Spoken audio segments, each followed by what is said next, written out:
Ok, bueno, muy buenos días. Mi nombre es Albert Girbal, represento al Instituto Cerdá y me ha tocado el moderar esta primera mesa después de la intervención de Johan, que como dice él, invita tan a darle vueltas a las cosas que, no sé, esperamos estar a la altura, ¿no?, en esta mesa.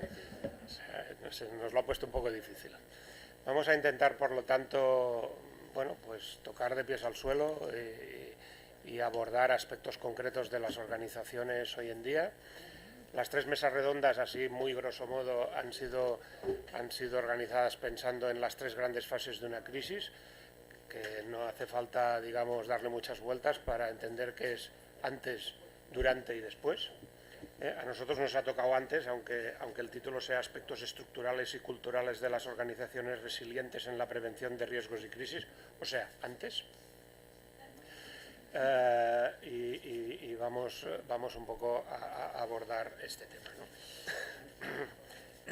Por lo tanto, me voy a permitir hacer una rápida presentación de los ponentes. A mi derecha, Claudio Rodríguez, director general de Infraestructuras de Enagás, a quien ya hemos tenido el placer de escuchar en la introducción. Santiago Fernández Murciano. La verdad es que a mí personalmente me da un placer enorme tenerlo aquí porque perdí la cuenta, Santi, 35 años o así, ¿no? Íbamos a la misma clase en la Escuela de Ingenieros, o sea, imagínense. Y además nos cambiábamos los apuntes. O sea que hay mucha guerra entre medio. Un placer tener a Santi a mi lado. Javier Gutiérrez García. Bueno, no dije que Santi es el subdirector de Prevención, Medio Ambiente y Seguridad de CLH y representa a CLH aquí. A mi izquierda, Javier Gutiérrez García, coordinador de gestión de respuesta en emergencias en Repsol. Y totalmente a la izquierda, Constanza Gallegos de las Heras, directora general de QBE, que a pesar de que tiene clientes, digamos, muy relevantes en el país, yo le pregunté, ¿no?, aclárame un poco, ¿no?, porque así como a los otros tres los conozco bien, pues no tenía el placer, ¿no? Por lo tanto, pertenece a una aseguradora especializada en emergencias, digamos, ¿no? Yo creo que tenemos, por lo tanto, una mesa muy acreditada que nos puede aportar, digamos, muchos comentarios interesantes, ¿no? Y sin más dilación, yo empezaría ya. Yo creo que hay, en este ámbito que es el antes de la crisis y en lo que tenemos que hacer para prepararnos, yo creo que todo empieza en el riesgo, ¿no? Tenemos que identificar el riesgo si queremos hacer ese ejercicio de preparación. Y por lo tanto yo querría lanzar aquí una pregunta de tipo general a la mesa, en el sentido de las organizaciones hoy en día en general y en nuestro país en particular, ¿qué riesgos digamos, abordan, más allá de los riesgos puramente operacionales? Yo estoy seguro que Repsol, CLH o Enagás nos podrían hablar de, yo qué sé, de las de los centros de bombeo, de las válvulas, de las bombas, de las tuberías, bueno, eso está bien. Pero yo entiendo que estamos ante compañías que los aspectos de seguridad los tienen más que controlados. Como decía Claudio al principio, venimos de una tradición industrial fuerte y todos estos aspectos vinculados a la seguridad industrial ha sido una prioridad para estas compañías durante mucho tiempo. Yo creo que estamos aquí, cuando hablamos de crisis, estamos hablando de lo que se construye encima de esos riesgos operacionales tradicionales. Y ahí mi pregunta es, hoy en día, finales del 2016, ¿qué riesgos importantes tienen las organizaciones, ¿no? Y para ir ya de cara al grano, me permito preguntarle a Constanza, que seguro que está en una posición que le permite tener una visión importante de este punto. Constanza.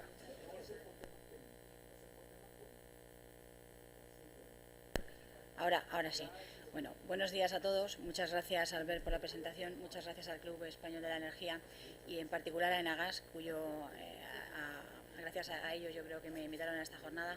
Conoceréis, yo creo que muy pocos de los que estáis aquí, QBE, ¿qué es esto? Aparte de qué buena empresa, como nosotros solemos decir, no son tres letras que refieren o describen una aseguradora. Somos una aseguradora muy grande a nivel internacional, todavía pequeños en España. Llevamos operando en España desde el año 2008. Me permito hacer al ver esta pequeña introducción para que la gente me sitúe. Creo que es importante saber de dónde vengo. Yo he trabajado para la industria aseguradora toda mi vida. Empecé en Musini, que a alguno ya os sonará más el nombre, porque muchos de los que podéis estar aquí erais asegurados de la entonces Musini, que era la compañía de seguros estatal.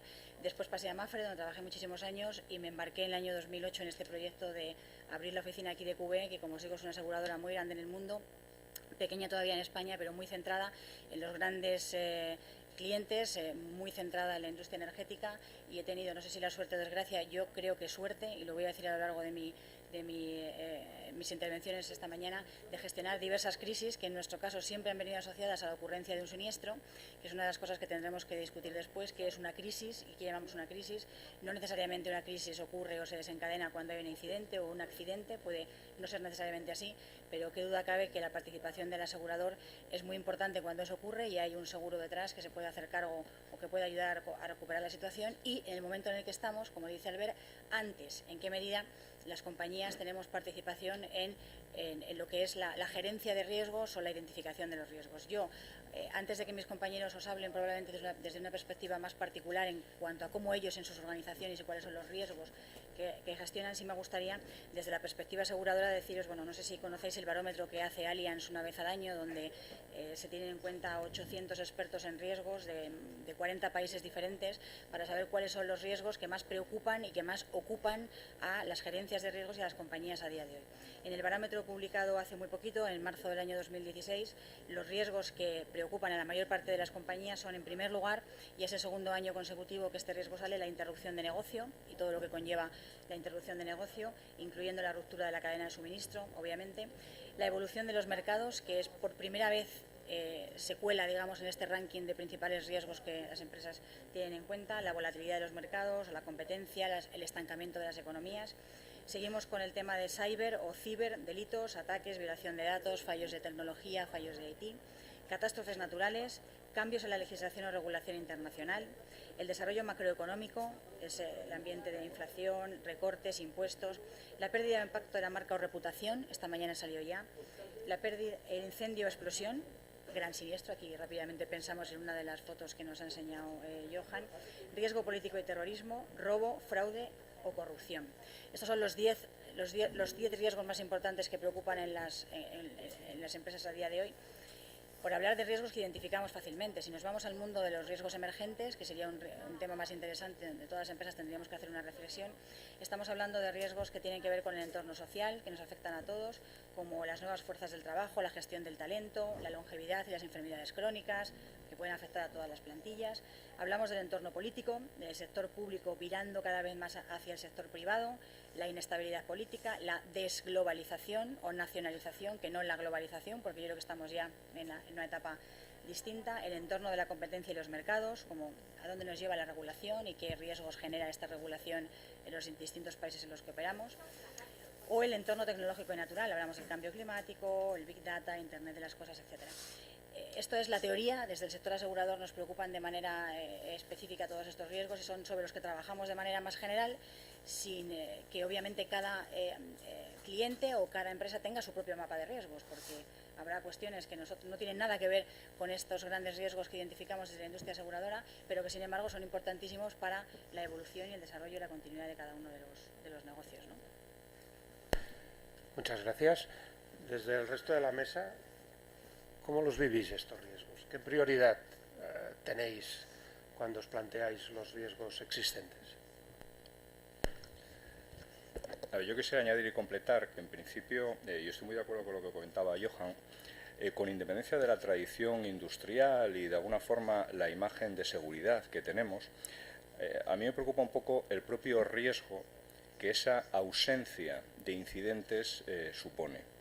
Nosotros, desde nuestro punto de vista organizacional, obviamente tenemos en cuenta que estamos en un mundo emergente, diferente, digital, y obviamente todas estas cosas, los ciberataques o el propio terrorismo, nos marca un entorno exterior que tenemos que considerar. Pero nos preocupa también mucho el propio riesgo interno, el propio riesgo marcado por la propia cultura de las personas que forman parte de la organización. Fundamentalmente porque cuando te mueves en un entorno que no has tenido, como comentaba, suficientes incidentes destacables, en ocasiones tiendes, y estoy muy de acuerdo con Johan, a estar en una nube de confort que te hace pensar en esos riesgos emergentes, pero olvidas tu día a día y las implicaciones que, de una forma muy derivada, esos conceptos pueden tener.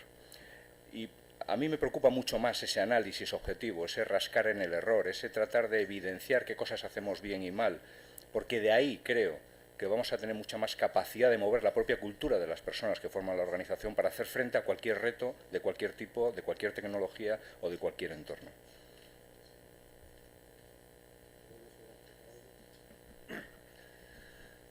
Buenos días a todos. Bueno, Repsol es una compañía, es una petrolera. Las petroleras, lógicamente, tienen una cierta tradición industrial, como se ha comentado ya, y tienen cierta experiencia, incluso yo diría que en algunos casos pues son referencia, ¿no?, en aspectos como defensas contra incendios o fugas y aspectos de este tipo, ¿no? Las empresas están evolucionando y hoy día en emergencias hay una frase que se usa mucho que es espera lo mejor pero prepárate para lo peor, y se está imponiendo una gestión del riesgo que no creo que sea necesario en este foro explicar, que es una combinación de probabilidad y consecuencia, y que de alguna manera con metodologías pues, que son reputadas o propias de compañía, pues se hacen los mapas de riesgos habituales de las compañías, ¿no? Evidentemente, en una petrolera el origen industrial, el accidente de seguridad o el accidente medioambiental es una de las fuentes importantes de los riesgos, de las amenazas grandes que puede tener la compañía. Pero, como digo, hay una tradición, vamos a decir, hay un tinglao montado ya, armado, y evidentemente hay muchas mejoras que proponer, pero es un terreno que más o menos está organizado. Y el problema lo tenemos en que, por ejemplo, en el caso nuestro existe una lista de riesgos, un mapa de riesgos, como decía Constanza, con una lista de amenazas en la que hay pues un top 10, un top 20, y el famoso accidente industrial, este que hemos visto, por ejemplo, de Macondo, que nos contaban en la presentación anterior, que se utiliza, evidentemente está en el ojo de todas las petroleras. Hace poco ha salido la cifra de lo que ha costado ese accidente en términos económicos a BP. Creo que estaba en 70.000 millones de dólares. Hay que pensar que Repsol, que es una empresa que en España tiene un nombre y tiene un tamaño y demás, pues con el tema del precio de la acción actualmente el valor bursátil debe estar en torno a los 20.000, es decir, que una empresa de media, una empresa importante, con un incidente de este tipo desaparecería, como se ha comentado anteriormente. Pues un accidente de este tipo aparece en la lista en el top 10, pero no aparece ni mucho menos el primero, y curiosamente sí que se puede observar pues que hay factores de otro tipo. Las amenazas que están apareciendo son de tipo geoestratégico, de mercado, combinaciones de problemas financieros, problemas de seguridad física, de muchos tipos, ¿no? Y lo que sí vemos es que hay, igual que en la parte de seguridad y medio ambiente, hay unos planes bastante desarrollados y bastante trillados, vamos a decir, y hay una metodología.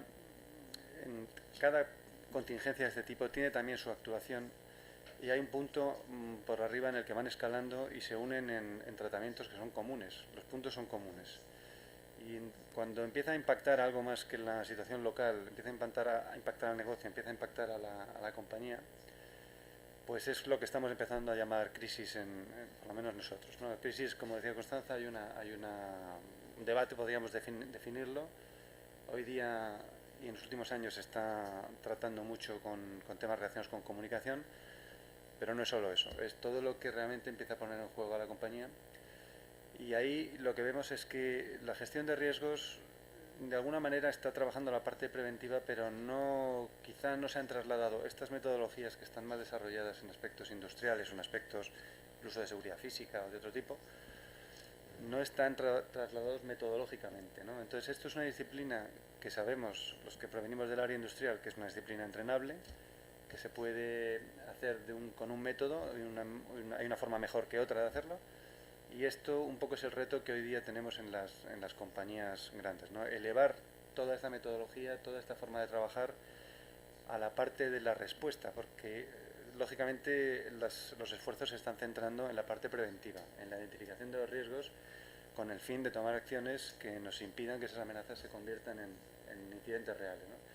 Entonces este sería un poco el reto que hoy día la gestión de riesgos global en una compañía de este tipo, energética y grande, en el contexto actual, pues tiene que abordar. ¿Me dejas, Alberto? Ya está dicho todo. Yo podría decir adiós, me voy. Cierro. No, pero tengo que hacer mención a algo. Yo cuando he venido hoy estaba allá atrás y veo a Johan que me pone la pirámide de Bert al revés. Y digo, hostios, ¿qué está pasando aquí? Llevo 35 años trabajando más o menos, en seguridad. Cuando yo empecé en Barcelona a trabajar en este asunto, en el antiguo monopolio, yo soy de CLH, ya os lo han dicho, la compañía logística de hidrocarburos es heredera de aquel monopolio. Recuerdo que cuando entré en seguridad cogí la ley 2 del 85, recordaréis los que peináis canas, los jóvenes, ¿no? Esa ley 2 del 85 empieza a organizar un poco el contexto de planes de emergencia, porque han ocurrido una serie de accidentes en el mundo hasta ese momento, de forma rápida, Bhopal, Seveso y demás. Seveso luego da lugar a todo un montón de normativa que tenemos y que utilizamos todas las empresas que manipulan productos peligrosos, bueno, como decían al abrir la mesa, al abrir la conferencia o la jornada de hoy. Y bueno, empezamos a ver en nuestra empresa, os recuerdo que estaba en la instalación, Barcelona, Central quedaba muy lejos, aquí en Madrid, donde luego he pasado un tercio de mi vida profesional, y empezamos a fijarnos un poco en las refinerías, ¿no? Tú recordarás a un maestro mío, a Lluís Fontanals, y entonces me pongo en contacto con Lluís Fontanals, maestro y amigo, y empezamos a ver cómo se han de hacer los planes de emergencia. Pero bueno, quería ir un momentito, por favor, Alberto, a Johan, para que estaba pensando, fantástico, lo que has presentado es un doctorado, una maravilla. ¿Qué es lo que me ha hecho pensar cuando te estaba mirando tus transparencias? Pues estaba pensando en la capacidad que tiene la humanidad de ir doblando el conocimiento. Estaba buscando en mi iPad, estaba buscando alguien que leí hace unos días, el Alvin Toffler, que establece una serie de correlaciones para cuando se duplica el conocimiento. Ya veréis a dónde voy, a dónde quiero parar con esto, ¿eh? Él piensa que conocimiento hasta el nacimiento de Jesús, luego se duplica en el 1600, luego tardan 200 años en duplicarse el conocimiento global. Luego pues probablemente 100 años, y aquí tengo yo la lista última de los últimos 5 años. En el 1901 cada 98 años, en el 1950 cada 47, esos son sus teorías, ¿eh? En el 2020 espera que cada 73 días. Es decir, si yo estoy 73 días sin venir a una conferencia como esta, se ha duplicado. Tu pirámide a lo mejor está de lado. Genial. Esto es un poco para los jóvenes. Por supuesto, en nuestra empresa, y ahora reengancho y en tu presentación, por cierto, de Challenger, un apuntillo de nada, paréntesis, recuerdo a Feynman en televisión americana explicando la gomita delante de los periodistas. Feynman, como todos conocéis, es el gran genio de la física que nos cambió a todos, y recoge una gomita, lo recuerdo perfectamente, podéis encontrarlo en YouTube, que aprieta una goma, era una de las gomas juntas tóricas que tenía los depósitos, lo aprieta, lo mete en un vaso helado y ve que no vuelve a su posición normal. Pero bueno, el hecho es que nosotros en CLH, como en todas estas empresas que manipulamos productos peligrosos, tenemos un mapa de riesgos. Tenemos un mapa de riesgos adecuado a nuestra singularidad, que es que nosotros no tenemos grandes centros de riesgos como puede ser Repsol, grandes refinerías. Somos muy pequeños, muy dispersos en todo el territorio, ya no el territorio del Estado español, sino también en Omán, también en Inglaterra y también en Dublín y probablemente ahora en algunos otros sitios más. El tener pequeñas instalaciones como almacenamiento, simples almacenamientos, no tenemos procesos, no tenemos complicaciones tan grandes como tienen las refinerías. El tener instalaciones pequeñas en diferentes sitios nos hace, manejar mejor las crisis, porque evidentemente nuestro principal objetivo es que no se desabastezca a nuestros operadores, a los que nos han contratado el servicio, veas Repsol, veas BP, veas Shell, veas Cepsa. Entonces, por supuesto que tenemos todo previsto. Tenemos previsto el desabastecimiento, se cierra una y se abre la otra. Tenemos previsto cómo retornar esta instalación a su estado normal después de cualquier tipo de emergencia que han dicho antes, fuegos, explosiones, atentados e intervención de terceros. Esa es nuestra diferencia. Vamos tirando así. La verdad es que a mí lo que me preocupa hoy, aquí en esta mesa y después de haber visto a Johannes, ostras, dentro de 6 meses, ¿cómo habrá cambiado esto de la seguridad? Muchas gracias a todos. Yo hay un tema en el que querría ser un poco provocador, ¿no? Es evidente, y no podía ser de otra manera, que todos los presentes digáis, no, nosotros ya estamos preparados, ¿no? Por descontado, aquí está, que estas empresas, aunque algunas son modestas, son grandes, ¿no?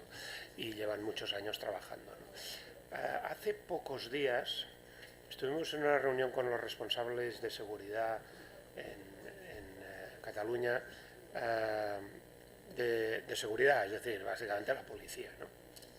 Y nos decían, he perdido ya la cuenta del tiempo en el que España está respecto a la amenaza yihadista a nivel de alarma 4 sobre 5.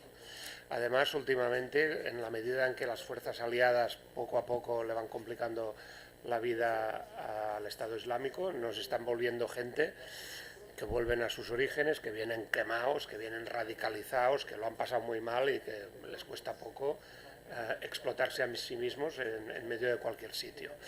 Y por lo tanto seguimos en nivel 4, pero con todavía mucho más atención, ¿no? Alguno de nosotros ha estado últimamente en alguna presentación sobre el tema de ciber, ¿no? Sobre el tema de ciberseguridad, y cuando los que saben te dan ejemplos es que te asustas. No, aquí en esta sala ponemos aquí un aparatito allí en un rincón que nadie se da cuenta y monitorizamos todas los mails que mandáis, vuestras direcciones electrónicas, las llamadas que hacéis, y hay alguien por ahí con un ordenador que lo recoge todo, y por lo tanto el daño que puede hacer es espectacular, ¿no? He puesto estos dos ejemplos porque claro, lo lógico es que una compañía se preocupe por la interrupción en su negocio. No hace mucho hemos estado en una compañía industrial y lo primero que nos dijeron es que se me pare la cadena. Esto es lo que más me asusta, y lo entendemos y es lícito y es como debe ser. Pero a mí me preocupan estos otros riesgos, para abundar un poco más en el tema de riesgos, tenemos un cierto tiempo, ¿no? Me preocupan estos riesgos que van más allá de la operativa de las compañías y que no tengo claro si desde el punto de vista de las organizaciones se abordan como debieran. Quizá los aquí presentes más o menos sí, pero me da la impresión que hay un montón de empresas que no es así. Y aquí no solo invito a la mesa, invito a cualquiera que esté aquí para abrir un poco este debate, ¿no? ¿Nos deberíamos asustar? ¿Cómo lo veis vosotros? Si me permites, yo creo, a mí me gusta ser realista, me gusta ser realista, y yo creo que voy a decir que no estamos preparados. Y voy a decir por qué. Y vuelvo al tema de cultura.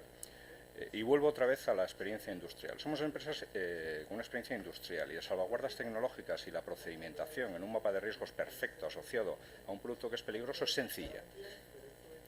Y desde un entrenamiento prácticamente militar nos permite hacer frente a cualquier situación, porque nuestra gente está claramente entrenada ante un escenario, un mapa de riesgos que es conocido previamente. Lo único que no sabemos es cuándo puede suceder o si puede suceder. Y todo eso es de puertas para adentro.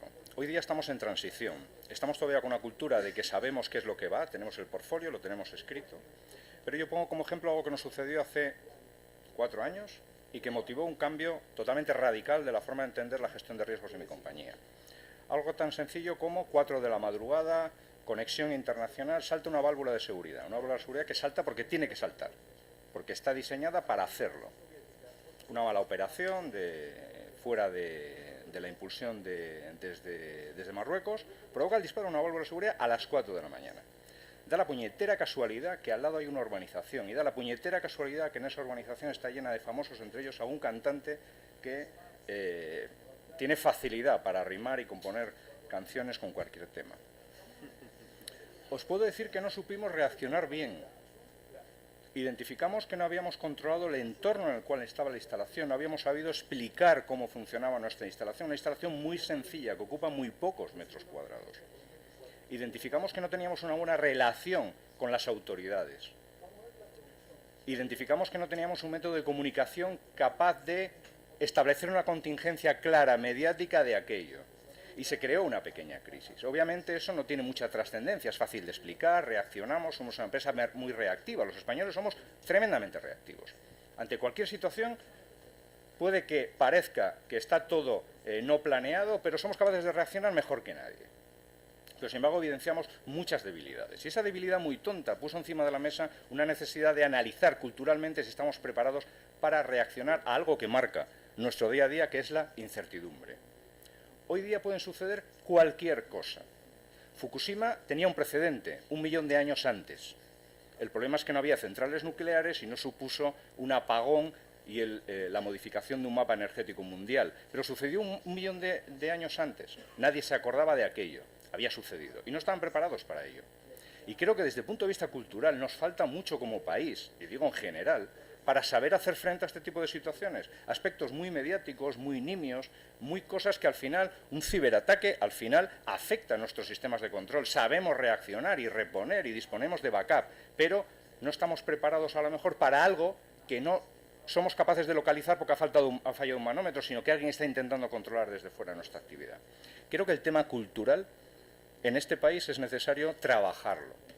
Es necesario entrenarnos ante la gran incertidumbre en la que vivimos. Todo puede suceder en cualquier momento y cosas que ni siquiera nos podemos imaginar. Y esa reflexión creo que hay que ponerla encima de la mesa porque los riesgos de hoy conocidos y muy marcados por el mundo digital en el que nos encontramos, mañana no sabemos cuáles van a ser. Sí, perdón. No, como no veo las cabezas, no sé. Perdón. Yo estoy muy de acuerdo con lo que comenta Claudio. Yo como ejemplo os puedo decir, ¿no? Aquí cuando se preparaban los ponentes y yo vi el perfil de las personas, algunos los conocía, otros no los conocía, me sorprendió que si íbamos a hablar de la gerencia de riesgos no hubiese gerentes de riesgos, porque para las compañías aseguradoras el interlocutor único, válido a día de hoy en las compañías de todos los niveles son los llamados gerentes de riesgos, que pueden ser gerentes de riesgos, gerentes de seguros, responsables de seguros. Por supuesto, algunas de las personas que están aquí tienen esta responsabilidad, aunque no son los interlocutores directos, cae sobre esa responsabilidad, pero las personas que son las interlocutoras con las aseguradoras, que son los que damos en gran medida respuesta, parcialmente, pero respuesta cuando ocurre alguna crisis o algún incidente, pues no tenemos a veces la interlocución que probablemente necesitaríamos en las organizaciones. Y eso nos da un poco de muestra, como Claudio comenta, de un poco el tema cultural. Es decir, culturalmente vemos que las grandes empresas, yo creo que sí estamos más preparadas, sobre todo tenemos la mente más abierta, tenéis la mente más abierta a evaluar y a valorar los diferentes riesgos que pueden producirse o que pueden ser mapeados, pero la generalidad de la empresa española, no nos olvidemos que en España el tejido empresarial es un tejido empresarial pues más pequeño, más mediano, es prácticamente inexistente la gerencia de riesgos. Es como ciencia ficción cuando vamos a empresas más pequeñas a hablar de estos asuntos y los incidentes y los accidentes no entienden de tamaños y no entienden, igual puede ocurrir en Repsol, en CLH o en Agas, que puede ocurrir en una empresa distribuidora, un transportista, un subcontratista que ocasione de pronto un auténtico desastre en una instalación de cualquiera de mis compañeros de mesa de sus empresas, ¿no? Entonces yo creo que aunque hay mejoras, y nosotros sí vemos desde la industria aseguradora que hay mejoras en cuanto a la identificación de los riesgos, todavía no se dedica, bajo mi punto de vista, suficiente inversión, suficiente foco a gerenciar y a gestionar, identificar esos riesgos que, como bien dice Claudio, no son todos, porque está claro que siempre va a ocurrir lo que nadie ha pensado. Nosotros nos asegurábamos, me acuerdo, en Musini, el gobierno vasco, y uno de los siniestros más grandes que hemos tenido es porque explotó un polvorín dentro de un colegio. ¿Cómo íbamos a saber nosotros o a pensar que en un colegio podía haber un polvorín perteneciente al ejército abandonado, pues terminó explotando y hubo 10 niños muertos, bueno, fue el colegio destruido. Pues es un riesgo que difícilmente podríamos nosotros identificar. Y efectivamente las cosas pasan cuando menos te lo esperas, ¿no? Yo creo que hay que estar preparado, pero yo creo que hemos avanzado un poquito, sobre todo en las grandes empresas, y hay que seguir trabajando en concienciar, situar las gerencias de riesgos donde deben estar y darle mucha más importancia dentro de las compañías.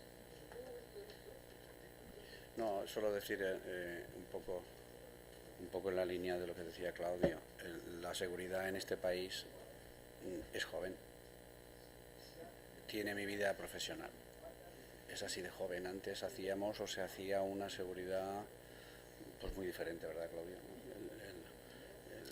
Creo que empezamos a hacer seguridad arreglada a partir de la Ley 2 del 85, a partir de SEBESO y demás. Estoy hablando de la seguridad industrial de los centros que manipulan materias peligrosas. Luego hay otras muchas, como ha dicho Constanza. Solo decir esto, la seguridad es muy joven. Y también decir, romper una lanza en favor de las administraciones autonómicas, de las administraciones locales, algunas, véase Madrid, Barcelona principalmente, pero las administraciones autonómicas, por lo menos la que yo conozco principalmente, que es Cataluña y es Baleares y es Aragón, luego he ido conociendo las demás, pero estaban a otro nivel. Han tenido un papel muy importante de coordinación con el Instituto Cerdá, como empresas, fundaciones especializadas en estos temas, con nosotros como empresas públicas o públicas y luego privadas, y a medias o en paralelo hemos ido desarrollando lo que hoy es una seguridad incipiente, Claudio, ¿no? Un poco lo más parecida a la seguridad europea o seguridad americana, que es donde nos fijamos más. Solo esto. Bueno, yo quizá, es verdad que está todo dicho y quizá lo único que es cierto que es muy diferente la gestión de riesgos que hay en una empresa mediana que en una empresa grande. Es evidente que una empresa industrial con una gran corporación, con multinacional, con países y demás, pues tiene solo por las funciones transversales que desarrolla, pues tiene diferentes modelos de gestión de riesgo, que aunque se basan todo en lo mismo, pues seguramente son churras y merinas, es difícil mezclarlas y a lo mejor el esfuerzo pues está en los aspectos culturales de hacer que todo eso, que es un entramado teórico que debe funcionar, pues hacer que realmente sea práctico, y pensar también un poco a veces en que aguas abajo hay una instalación o hay una persona que tiene que manejar todos estos manuales y estos modelos, y se encuentra con que, bueno, hay un manual de crisis, hay un manual de seguridad física, casi tiene más prescripciones y más necesidades que atender por la dimensión de las demandas de las áreas corporativas, que el tiempo que tiene para dedicarse a atender la emergencia, ¿no? Entonces creo que nos obliga a buscar algún modelo de tipo integral, separando los focos de lo que es la atención en la emergencia local, con la atención en la interrupción del negocio, con los impactos en la compañía y con un poco que integre todo esto, ¿no? Y iba a decir otra cosa, pero ya no me acuerdo, así que lo dejamos aquí. O sea, saldrá luego en relación con los riesgos. Sí, iba a decir, perdón, sí, el riesgo, disculpa. Hay un riesgo que a veces se nos está escapando, y es el riesgo que tiene que ver con la propia gestión de la crisis. Hoy día las crisis son muy visibles y a las empresas se nos mira con lupa, y puedes tener todo bastante preparado, tener una respuesta adecuada, pero si no la tienes engrasada, no la tienes agilizada, respondes mal, eso es muy visible, hoy no podemos esconder nada, y pues no sé, una agencia de rating te baja el valor de la acción, o bueno, te hace mucho daño realmente reputacionalmente o al propio valor de la compañía, ¿no? Y por ejemplo, el caso que se usa siempre, que está muy manido, es el ejemplo de las petroleras, el de Macondo. Bueno, el gran impacto que tiene en la estabilidad de la compañía, que todavía está tambaleándose y con muchos problemas para salir adelante, no es tanto, curiosamente no es por los 11 muertos del incidente, de la explosión, sino por el incidente ambiental, que hoy día tiene más peso que 11 vidas, por ejemplo, es algo que tenemos que saber, y también por lo mal que se gestionó la crisis. O sea, según pasaban los días, hubo un montón se ponen de ejemplo muchas cosas de lo mal que se hizo, y eso fue haciendo cada vez más daño y más daño. Entonces, el propio riesgo asociado a la respuesta y a la actuación durante la gestión de la crisis es algo que también está un poquito olvidado y hay que prestarle mucha atención, en mi opinión. Muy bien, muchas gracias. Insisto en que el debate está abierto, que esto es una mesa redonda, pero que cualquier persona que quiera añadir algo será muy bienvenida, ¿eh?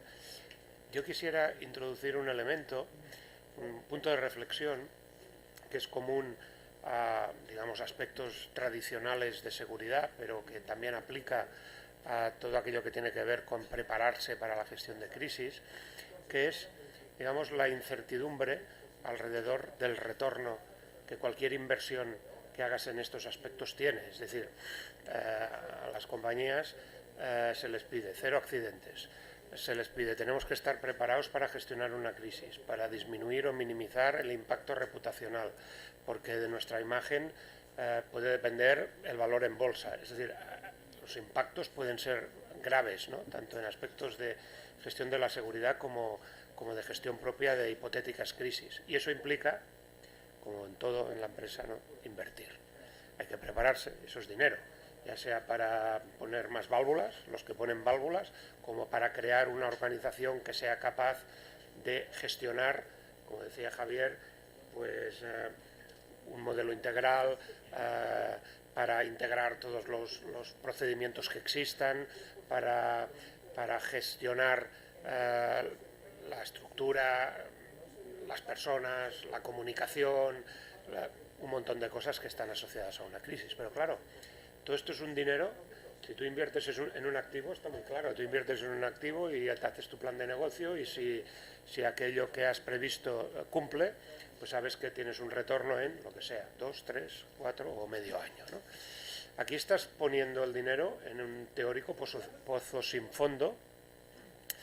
¿Y dónde está el retorno? Bueno, si no pasa nada, se supone que ya habrá ido muy bien, pero quién sabe, que a lo mejor habiendo puesto la mitad tampoco habría pasado nada.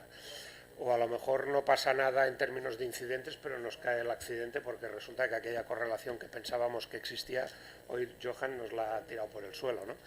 Por lo tanto, no sé, ¿cómo veis alrededor de la mesa esa gestión? Yo lo llamo el principio de incertidumbre, ¿no?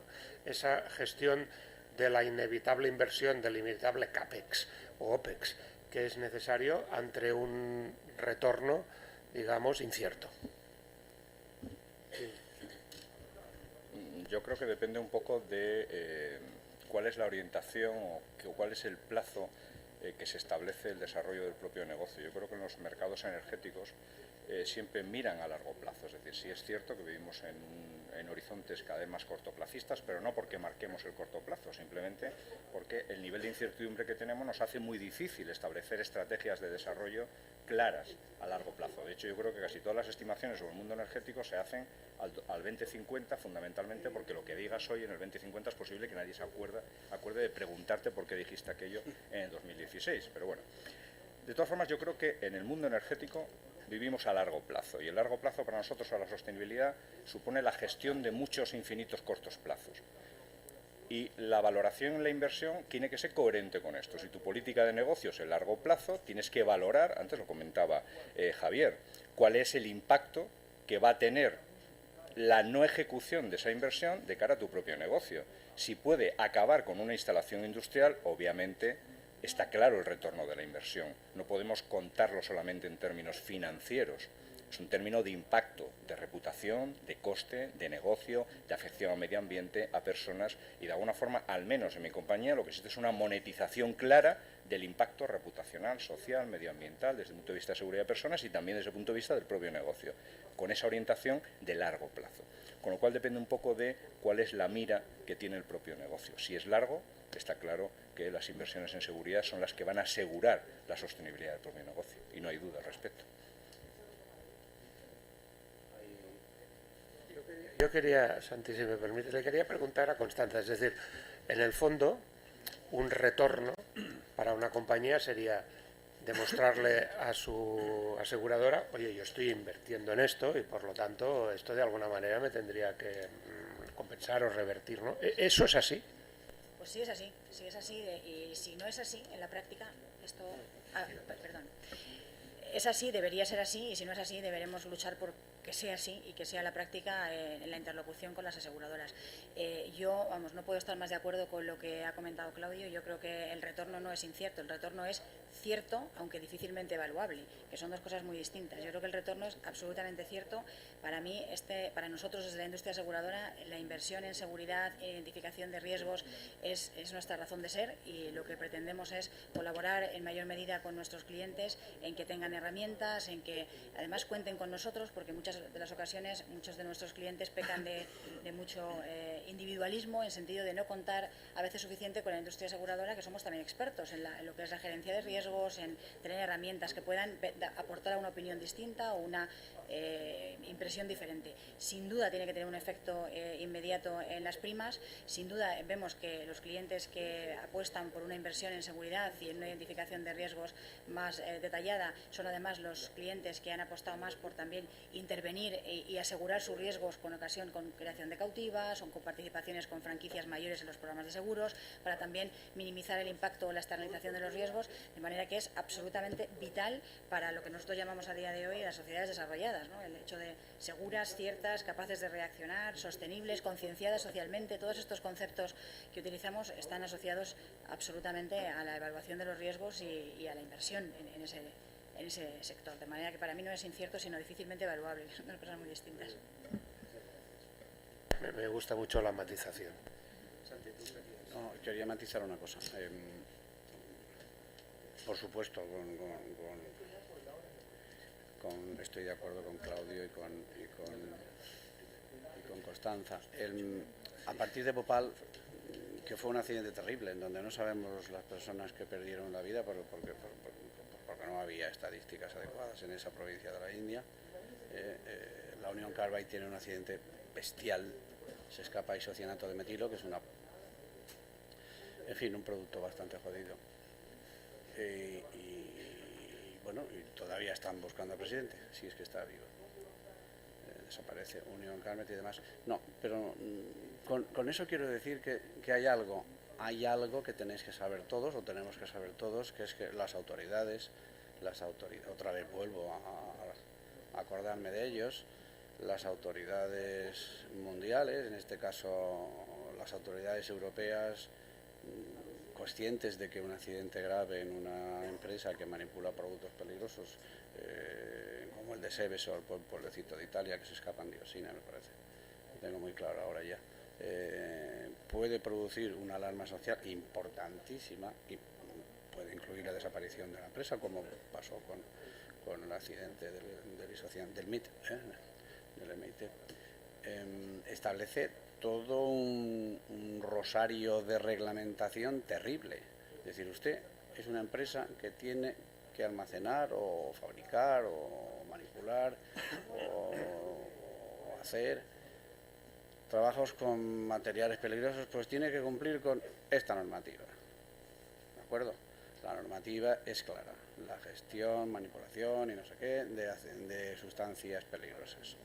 Eso hace poco, el año pasado, tuvimos la última transposición de una directiva de la Seveso 3, llamada Entre Nosotros, se pasa al derecho estatal y probablemente del derecho estatal pues se pase al derecho autonómico de Cataluña y de otras comunidades. Con eso quiero decir que las administraciones velan por la seguridad de estas instalaciones con sus reglamentos, el reglamento de instalaciones petrolíferos, que nos cae muy de lleno a nosotros, y ahí se establecen, Alberto, ahí se establecen medidas de seguridad, distancias entre tanques, protecciones contra incendios.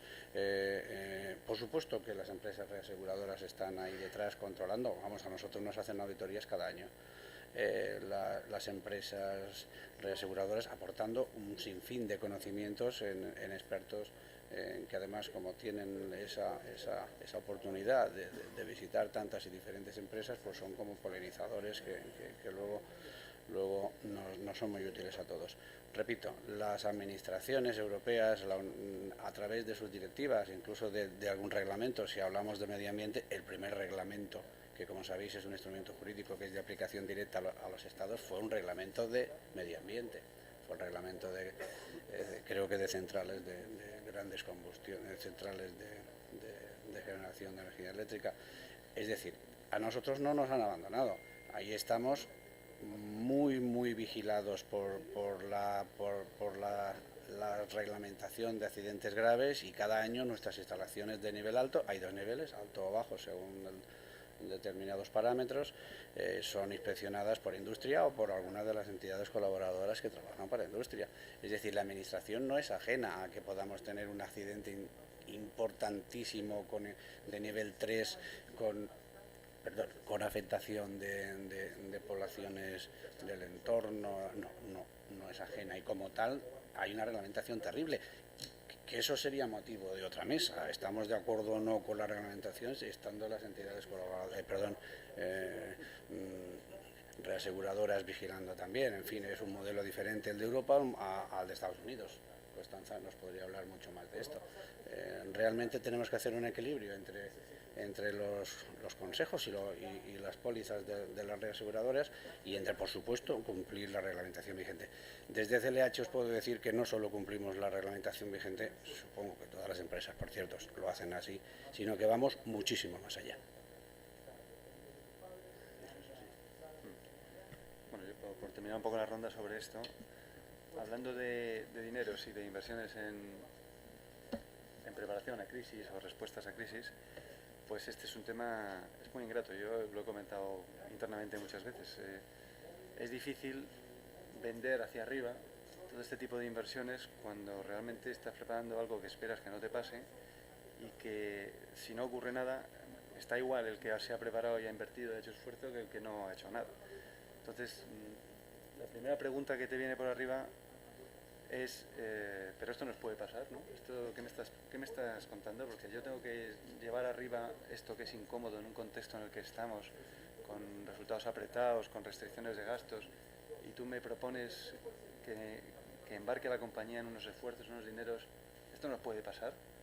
Y claro, es que al final todo lo que ves es que está asociado a un tema cultural. O sea, es un tema que hay que trabajar por la vía de la parte cultural. Porque la siguiente cosa que te van a decir es, pero vamos a ver, tenemos un montón de medios en defensa contra incendios, bueno, Repsol y todas las petroleras pues han tenido que reaccionar ante un ejemplo como el que se ha visto, que ha movido mucho todo el sector, y efectivamente se han metido mucho dinero, se han hecho muchas inversiones y se han destinado muchos fondos a asociaciones, a tener la garantía de una empresa especialista que te llega en 24 horas, te recoge el derrame o te bloquea el pozo. En fin, se ha hecho mucho esfuerzo. Dice, bueno, pero no hemos hecho suficiente y tienes que seguir explicando, y te vuelven a preguntar, pero no estamos enfocados a un sistema de riesgos, precisamente metiendo todos estos esfuerzos para que no nos pase nada. Y al final ves que si tienes que explicar ese tipo de cosas, porque no hay una respuesta, si estamos preparados o no estamos preparados, o si nos va a pasar o no nos va a pasar. Incluso una gestión de riesgos, aunque tú hayas hecho todo tu trabajo y has movilizado tus escenarios, tus situaciones a una situación de riesgo aceptable, verde o como lo queramos llamar, seguimos hablando de un aspecto que es probabilístico. O sea, estar ahí no te excluye, y estar en la zona roja tampoco te asegura que vas a tener problema. Evidentemente estás poniendo más tickets en la lotería, pero es un tema difícil de explicar.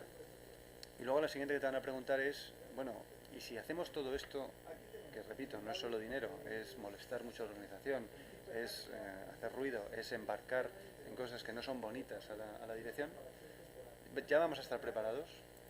Y tampoco es una respuesta que puedas dar ni sí ni no, porque aquí no se está preparado o no se está preparado, se está más preparado o menos preparado. Entonces, al final, todo este tema de las inversiones y del retorno y del coste de la no seguridad y todo esto, la única vía posible es por la vía de la sensibilización y por la vía del tratamiento de la cultura. Aunque no lo creamos, pues en todas las capas todos necesitamos un repasito, ¿no? Muy bien, muchas gracias. Yo creo que esto es, digamos, un toque de realismo, ¿no? que nos va bien, ¿no? Yo en este sentido, es decir, yo no dudo, y ya lo he dicho al principio, ¿no? Yo no dudo de que todos los reglamentos habidos y por haber y los que no hay, pero pueden suceder en en aspectos vinculados a la seguridad, las empresas y sobre todo las grandes las cumplen, ¿no? Yo quiero un poco deliberadamente sacar el foco de lo que es la seguridad e ir un poco hacia lo que Javier justo acaba de comentar, ¿no? Y es poner el foco en la gestión de crisis, que eso es otra historia, ¿eh? Y es una historia donde no hay ningún reglamento. A ver, hay una ISO y eso ayuda, ¿eh? Yo siempre me confundo, la 31.000 para riesgos y la 22.300 es para gestión de emergencias. Y eso te ayuda porque te crea un marco, ¿no? Un sistema de gestión que te puede ayudar. Lo puedes seguir como puedes utilizar tu propio método, nadie te obliga a ello, ¿no?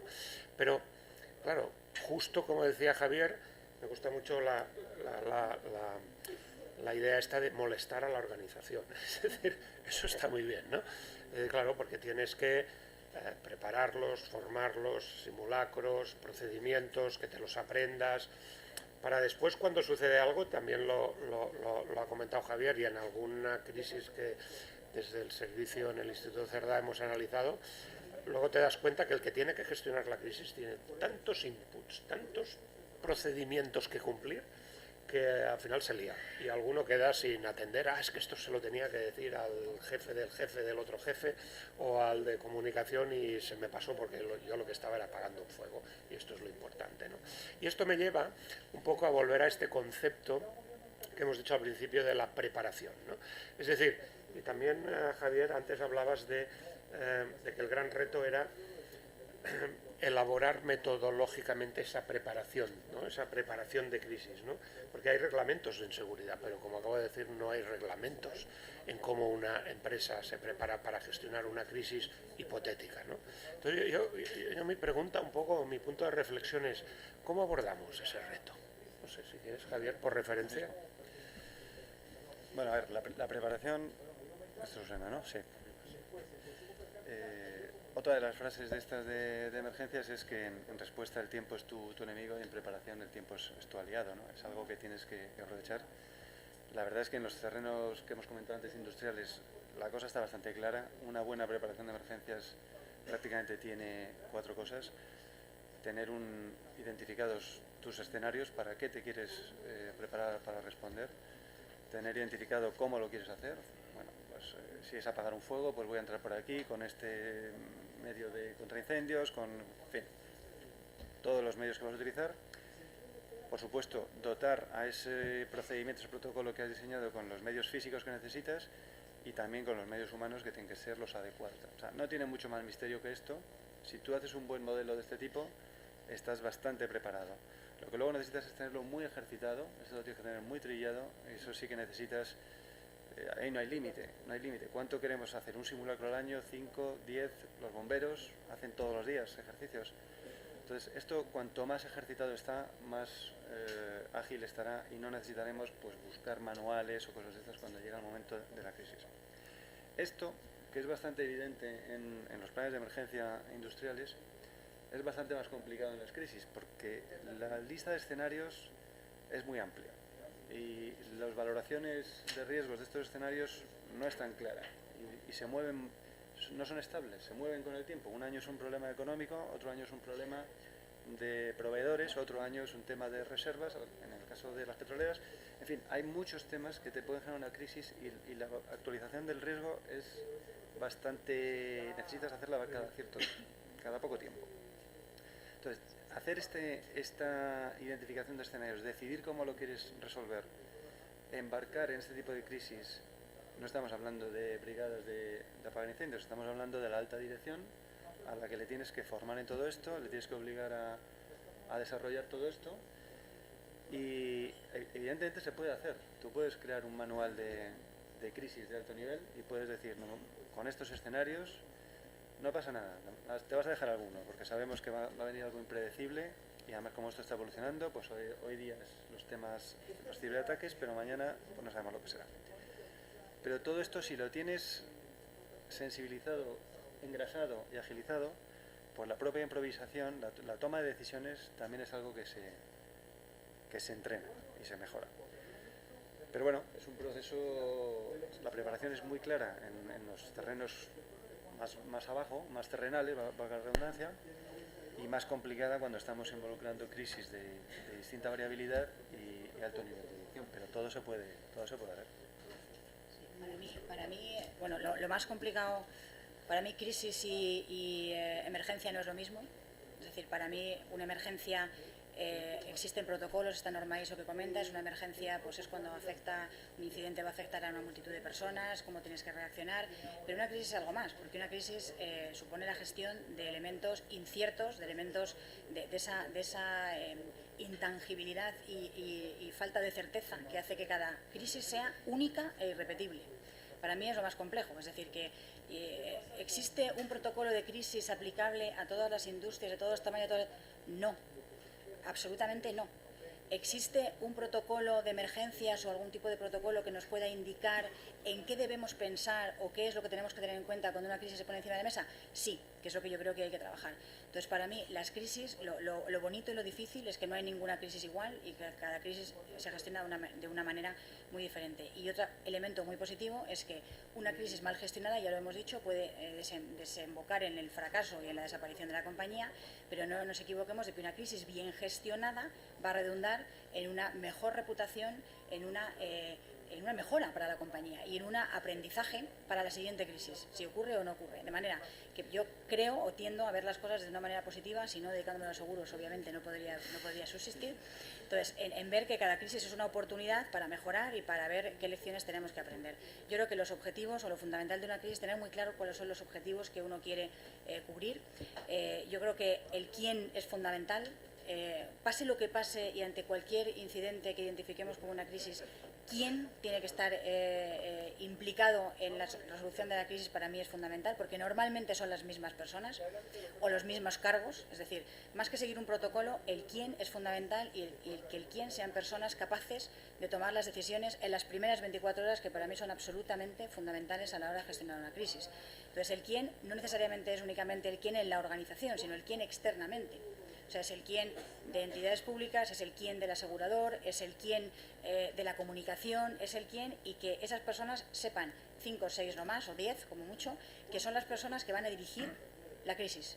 En ocasiones siguiendo protocolos establecidos y en ocasiones no improvisando, sino tomando las decisiones, porque para eso están formadas, para tomar las decisiones que tienen que tomar. De manera que para mí los objetivos de prevención, mitigación, salvaguarda de la reputación, todo esto el quién, que son las personas que tienen que decidir, protección de la posición legal, que a mí en una crisis me parece fundamental también, porque normalmente esto está en todos los siniestros encima de la mesa, y la atención a las personas son 4 de las cosas que cualquier crisis tiene que gestionar de una manera o de otra, ¿no? Luego podemos ahondar, pero ese sería mi apunte.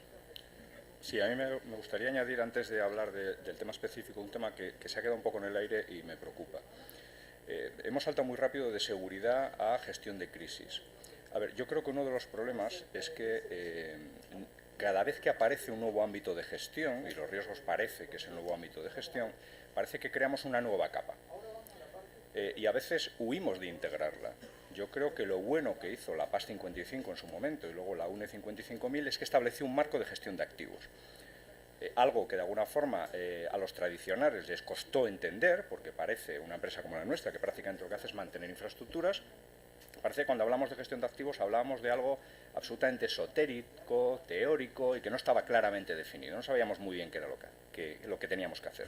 Pero está claro que nos da una visión diferente. Es decir, ahora mismo la gestión de nuestro día a día, de la vida útil de aquellas infraestructuras que tenemos que gestionar, está marcada por diferentes ámbitos. Y la gestión de activos es la forma fundamental de evidenciar ante la alta dirección la necesidad de considerar elementos nuevos como los riesgos que van evolucionando y que van formando parte de nuestra realidad. Eso desde el punto de vista de involucrar a la dirección y a los responsables de las compañías a entender que gestionamos de una forma integral todo lo que hacemos. No son capas diferentes. Antiguamente las modas fueron el medio ambiente y nos certificamos en medio ambiente, desarrollamos seguridad y nos certificamos en seguridad. Ahora hablamos de otra cosa mucho más global y más integrada, imbricada en nuestro día a día. Y en cuanto a la formación, yo creo que entramos otra vez en otro de los problemas de nuestra sociedad, de la española, que es la formación. Y hablo un poco de los ingenieros. Yo soy ingeniero industrial y creo que de alguna forma en los ámbitos industriales nosotros gestionamos elementos que pueden durar 40 y 50 años. Sin embargo, entiendo que buena parte de los años de formación nos focalizan a la parte más cortita del ciclo de vida de esos activos, que es el diseño, curiosamente. Yo el otro día repasé, porque mi hijo tiene 15 años, e intenté meterle el gusanillo de ser ingeniero, pero lo he conseguido poco, entre otras cosas, porque entré en la página web de una escuela de ingenieros y me perdí.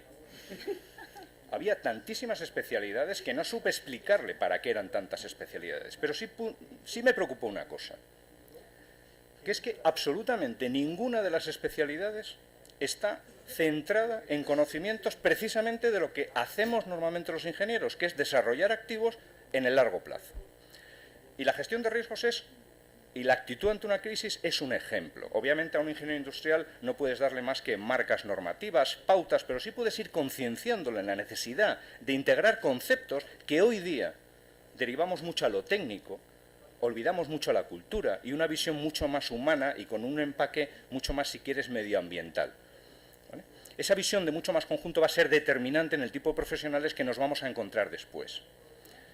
Y desde el punto de vista de formación, yo estoy totalmente de acuerdo. Creo que respecto a cómo entrenábamos antes una emergencia muy militar, muy ordenada, muy clara, hoy día incluso esa propia emergencia necesita y requiere un nivel de interrelación con unos terceros, que si la cosa se nos va de la mano, y no va a irsenos de la mano, pero puede irse, necesitamos de interrelacionar, necesitamos coordinar, necesitamos comunicar con otros elementos que tienen que asegurar que aquello que nosotros no hemos podido salvaguardar van a conseguir salvaguardarlo.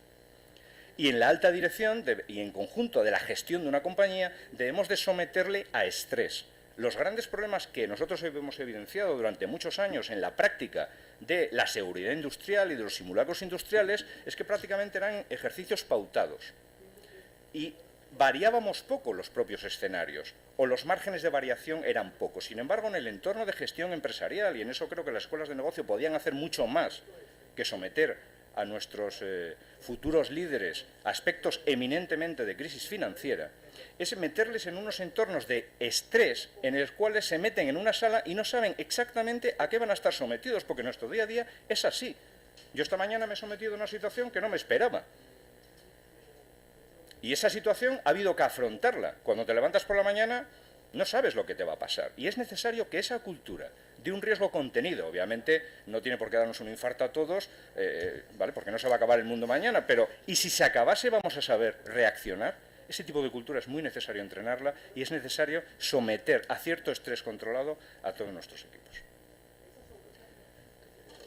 No, muy rápidamente. Para mí hay un punto de inflexión, por supuesto, todo lo que dice Claudio. Yo tengo 2 hijos acabando ingenierías, bueno, grados y másteres. Hay un punto de inflexión entre los profesionales de seguridad en cuanto al tema legal. Antes las imputaciones que nos venían a los que estábamos en seguridad, ya sea por fallecimiento de desgraciados fallecimientos de trabajadores, que nos ha tocado vivir algunos, como para accidentes industriales, teníamos imputaciones, podían ser penales y lo fueron, en mi caso. Personalmente, y hace unos años hay un cambio importante y se puede imputar a una personalidad jurídica. Desde entonces yo creo que ya algunas empresas como las nuestras, petroleras y demás, o almaceneras como la que trabajo yo, ya habían tomado cartas en el asunto, pero la seguridad no entra en el comité de dirección y menos en el consejo de administración hasta recientemente. Corregirme si me equivoco. Hoy esos mapas de riesgos, esos planes de crisis, como se llama CLH, con su comité de crisis y con sus 1000 historias conforme a los códigos vigentes, se debate en el consejo de administración de la empresa. Imaginaos el nivel de cuando yo entré al nivel de ahora, pues es tremendamente diferente. Ahora tenemos una seguridad que tiene un valor importante en el comité de dirección y en el consejo de administración. Por lo tanto, cualquier tema de estos pasa por ellos, están preparados, han sido algunos profesionales de este campo y mejor no hemos podido estar, que yo sepa o que yo haya vivido. Muy bien. Nos quedan 10 minutitos. Yo, cuando preparábamos esta sesión, les pedí a los miembros de esta mesa que si tenían alguna experiencia de haber vivido, digamos, alguna crisis en la que hubieran algunos puntos de aprendizaje relevantes y pues que pensaran un poco en ello, ¿no? Para tener la oportunidad de compartirlo con los aquí presentes a la luz de las cosas que se han ido hablando durante la mañana, ¿no? Es evidente que por limitaciones de tiempo no vamos a poder pasar por lo que os hayáis preparado todos, pero sí me gustaría que probáramos un poco de compartir este tipo de experiencias. Por lo tanto, no sé si cualquiera de vosotros, Constanza, quieres empezar tú misma. Bueno, yo había pensado en algo fuera del sector energético, ya que como vosotros tenéis más identificados las crisis a los que estáis más acostumbrados. Yo recuerdo el sábado 23 de julio de 2013, estaba cenando en Chinchón, que es mi pueblo, a las 9:30, cuando sonó mi teléfono para decirme que un tren se había chocado y que aquello apuntaba a una verdadera catástrofe. Pues yo estaba con la familia, no sabía qué había pasado, me conecté rápidamente a internet, vi qué pasó, empecé a ver las primeras imágenes y bueno, os podéis imaginar que pensé, la crisis la tenemos encima de la mesa, nosotros somos los aseguradores de Renfe. Y pensé, madre mía, pues ¿cómo lo podemos organizar? Ese fue el principio de una crisis que todavía a día de hoy yo creo que la crisis ya pues no es tal, ya lo hemos convertido más en el business as usual de los ingleses, lo hemos incorporado ya en lo que es una gestión habitual, pero no nos olvidemos que 80 personas fallecieron, 240 fueron heridas, acordaros del impacto mediático, social, con el posible efecto reputacional para compañías como Renfe, como Adif. De hecho todavía estamos en los tribunales y muy despacio solucionándose o hablándose sobre la causa de aquel accidente. Y bueno, la verdad que fue toda una experiencia muy interesante de vivir. Yo, como me quedo con lo positivo ante la dificultad, creo que, como os decía, yo creo que es una crisis que gestionamos bien desde Renfe y desde QBE de manera conjunta. Lo primero que nosotros hicimos fue una atención tremenda en cuanto a la coordinación, comunicación y la asistencia a las víctimas. Fueron los tres focos inmediatos de actuación. Primero, qué personas iban a ser las capacitadas para gestionar, solucionar y hablar sobre lo que había pasado, tanto en Renfe como en nuestra parte, como con los servicios de emergencias, los cuerpos de seguridad del Estado que estaban participando en rescatar en aquel momento a las víctimas, los cuerpos de bomberos, bueno, identificar a todas las personas claves, estar muy comunicados, no hablar nada ni decir nada sin que el otro supiera cuál era la comunicación o el pronunciamiento que íbamos a hacer en aquel momento. Toda nuestra atención se dirigió a la asistencia a las víctimas, obviamente, y ver realmente cómo podíamos colaborar y ayudar con el otro asegurador implicado en el siniestro, que en este caso fue Allianz, en cuanto a darles una mejor respuesta. Y luego os podéis imaginar, porque ahí había que preservar las pruebas legales, empezar a averiguar, aparte de la asistencia a las víctimas, qué ha pasado, por qué. Y me ha gustado muchísimo escuchar a Johan cuando decía que los siniestros ocurren cuando gente normal hace su trabajo normal, porque este era un conductor que había hecho este trayecto, pues no recuerdo las veces, 1.400 veces en los últimos 2 años, y que se distrajo, y así de simple, se distrajo, el tren descarriló y podía haber pasado en cualquier momento, cualquier día de la semana, porque el riesgo estaba ahí, porque el análisis de riesgos que se había hecho probablemente no era el más desarrollado. Ahora, ¿era indispensable o se podía haber hecho? Pues no lo sabemos, en eso estamos, pero obviamente que no se había hecho bien y no se había tenido en cuenta todo lo posible, pues está claro, eso lo tenemos muy claro. Entonces, bueno, fue una crisis, como os digo, bonita de tratar, en la que tuvimos que aunar a mucha gente y trabajar conjuntamente muchas partes implicadas, y que yo creo que lo que aprendimos es que la coordinación y las primeras 24 horas son absolutamente fundamentales, que es importantísimo seleccionar y nombrar a las personas que tienen la capacidad para reaccionar y para saber tomar las decisiones a través de esta formación, que me parece absolutamente vital, Claudio, lo que tú comentabas, de que hay que someternos a estrés en muchas ocasiones, porque no sabes y tienes que, desde luego, mantener la calma, porque si entras en pánico, pues ni se va a acabar el mundo, ni se va a solucionar nada, y realmente hay que mantener muchísimo la calma, porque el impacto mediático y el efecto reputacional a veces supera, ¿no?, lo que uno es capaz de pensar. Pero bueno, no me quiero extender más, pero fue interesante.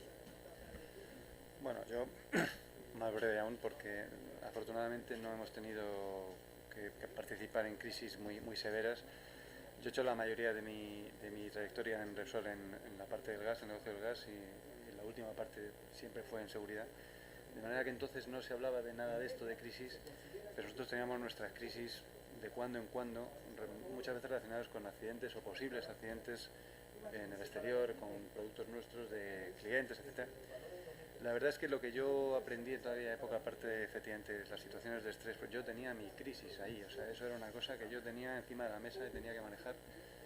Y no había nada de esto, no había un manual de crisis de comunicación, no había estos enfoques que estamos comentando aquí.